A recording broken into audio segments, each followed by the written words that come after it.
I think that based on our culture, in order for it to grow, it must grow with the next generation.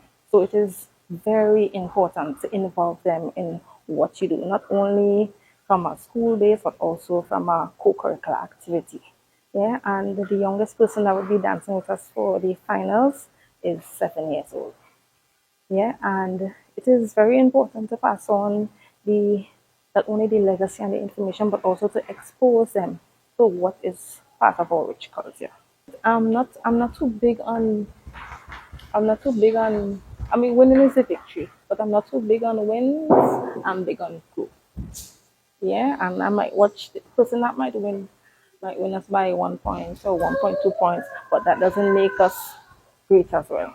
Yeah, so I'm looking forward to our first place for both categories. 5, 6, 7, 8.